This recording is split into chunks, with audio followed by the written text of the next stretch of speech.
Hello guys, तो आज हम लोग पढ़ने वाले हैं क्लास 9th मैथ प्रश्नावली 3.1 जिसका नाम है निर्देशांक ज्यामिति। ठीक है, तो उसके बारे में आज हम लोग पढ़ेंगे। और देखिए, जो उसका पहला क्वेश्चन है वो बोला है कि एक अन्य व्यक्ति को आप अपने अध्ययन मेज पर रखे टेबल लैंप की स्थिति किस तरह बताएंगे। मतलब अगर एक व्यक्ति को आप टेबल लैंप रख दें तो उसको कैसे दर्शा सकते हैं आप। ठीक है, तो सबसे पहले चलिए मैं इसके बारे में थोड़ा सा आपको इंट्रोड्यूस कराता हूँ। ठीक है, देखिए जो हमारा पार्ट 3 है क्लास 9th का, क्या है पार्ट 3, उसका नाम है ना निर्देशांक ज्यामिति। क्या है? निर्देशांक ज्यामिति। तो इसके बारे में मैं आपको थोड़ा सा बताता हूँ, उसके बाद हम लोग क्वेश्चन करेंगे। देखिए एक चतुर्थांश है, ये क्या है? चतुर्थांश है। ये हमारा क्या है? चतुर्थांश, मतलब 4 हिस्सा इसका है। ठीक है, तो जो पहला हिस्सा होता है ना उसको कहते हैं प्रथम चतुर्थांश। ठीक है, पहले हिस्से को प्रथम चतुर्थांश, दूसरे वाले को द्वितीय चतुर्थांश, तीसरे वाले को तृतीय चतुर्थांश। ठीक है, और चौथे वाले को चतुर्थ चतुर्थांश। समझ में आ गया? चारों हिस्सों का कहते हैं, पहले वाले को प्रथम, दूसरे वाले को द्वितीय चतुर्थांश, तीसरे वाले को तृतीय चतुर्थांश और चौथे वाले को चतुर्थ चतुर्थांश। अब ये जो लाइन नहीं होती है इसको कहते हैं हम लोग, देखिए इसको कहते हैं यक्ष अक्ष, इसको कहते हैं यक्ष डैश अक्ष, इसको कहते हैं वाई अक्ष और इसको कहते हैं वाई डैश अक्ष। ठीक है, ये यक्ष अक्ष है, ये यक्ष डैश है, ये वाई अक्ष है, ये भी वाई डैश अक्ष है। अब देखिए जो ये वाई अक्ष है, ठीक है ना, तो ये जो होता है ना यहाँ पर आपका, यहाँ से 0 से स्टार्ट होता है, 0,0 होता है, जिसको हम लोग कहते हैं मूल बिंदु। इसको क्या कहते हैं? मूल बिंदु। ठीक है, इसको क्या कहते हैं? मूल बिंदु। और इस पे जो वैल्यू होता है ना सब प्लस का होता है, +1, +2, +3, +4, +5 ऐसे जाता रहेगा।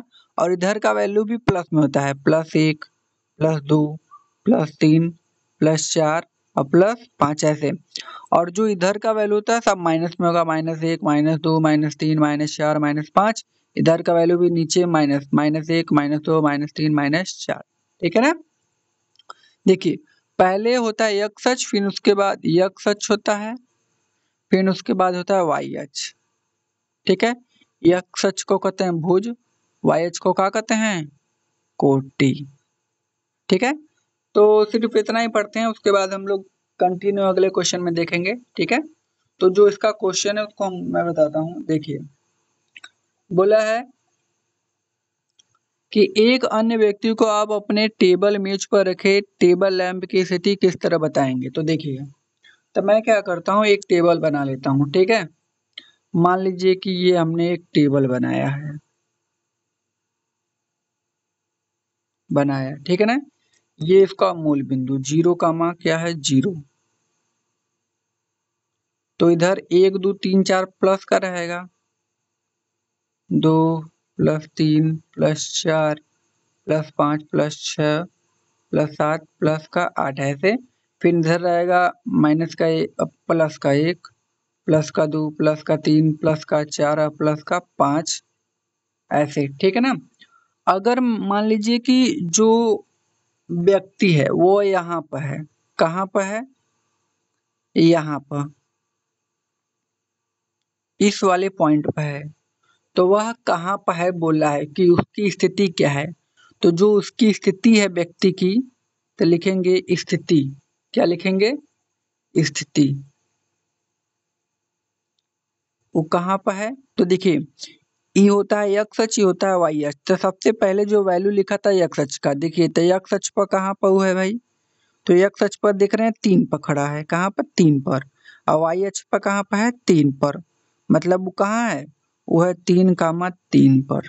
ठीक है, और गाइस मैं आपको बता दूं जो इसका आंसर है वो अलग अलग सबका आएगा। ठीक है, इसका आंसर फिक्स नहीं है, कोई यहाँ पर व्यक्ति को ले लेगा तो अलग आएगा, कोई यहाँ पर ले लेगा तो अलग आएगा, कोई यहाँ पर ले लेगा तो अलग आएगा। तो मतलब इसका आंसर जायज हो सकता है, ठीक है।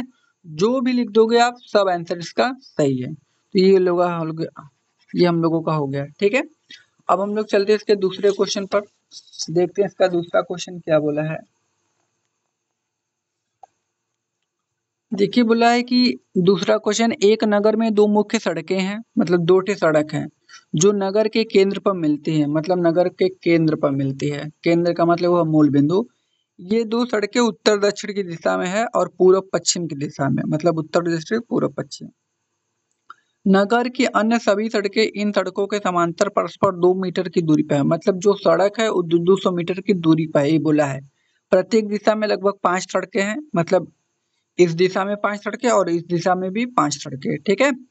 और 1 सेंटीमीटर बराबर 200 मीटर का पैमाना लेकर अपनी नोटबुक में नगर का एक मॉडल बनाइए, सड़कों को एकल रेखाओं से निरूपित कीजिए। तो चलिए बताते हैं।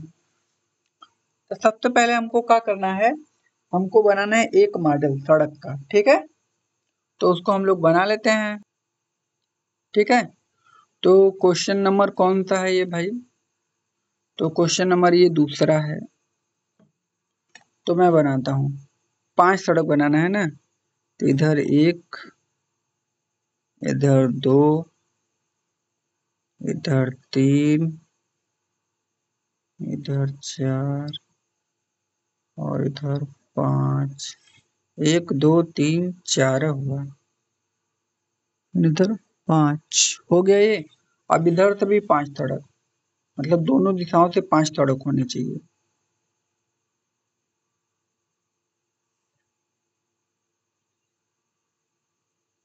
एक सड़क, 2 सड़क,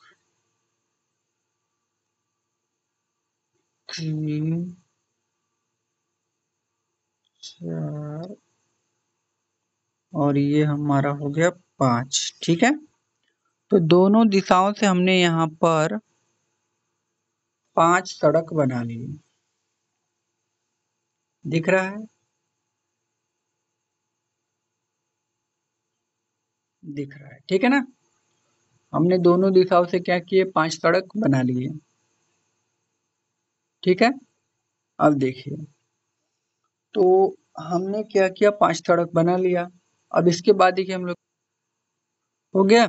अब देखिए इसको हम मान लेंगे 0,0 मूल बिंदु, और इसको 1 प्लस का 2 3 4 5वीं सड़क, इसको 1 2 3 4 और 5वीं सड़क, ठीक है। इतना करने के बाद अब हम लोग देखते हैं क्वेश्चन में, क्वेश्चन क्या बोला है इसके आगे, ठीक है। तो इधर चलते हैं, देखिए बोला है कि अपने मॉडल में एक दूसरे को काटते हुए अनेक क्रॉस स्ट्रेटेड चौराहे हैं, मतलब इसको काटती हुई मंजिल का चौराहे हैं। इधर देखिए, इधर चौराहा है ना काटते हुए ऐसे, ये सब चौराहा है, ठीक है।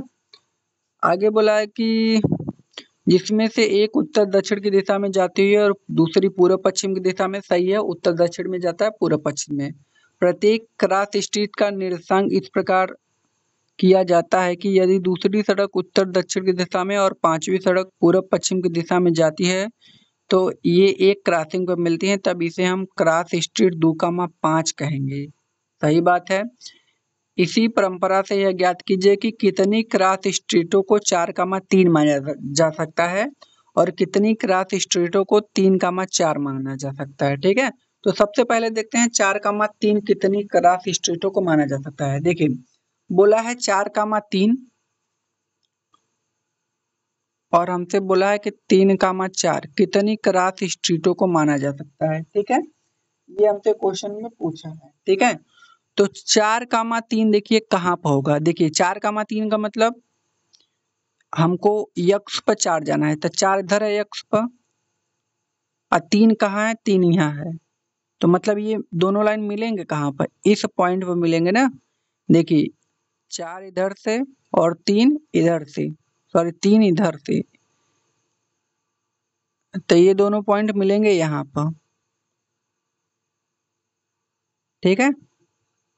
ये 4 यहाँ से और ये 3 यहाँ से, तो यहाँ पर मिल जाएंगे ना। तो ये होंगे 4,3, ये क्या होंगे 4,3। तो ये कौन सा हमारा पॉइंट है 4,3, तो इसको लिखेंगे 4,3 वाला पॉइंट। अब देखिए 3,4 कहाँ पर है, तो 3,4 का मतलब x पर 3, यहाँ 3 और y पर 4, y पर 4 कहाँ है इधर, ठीक है ना, इधर का है 3,4, तो मतलब ये बिंदु कौन सा हो गया आपका 3,4।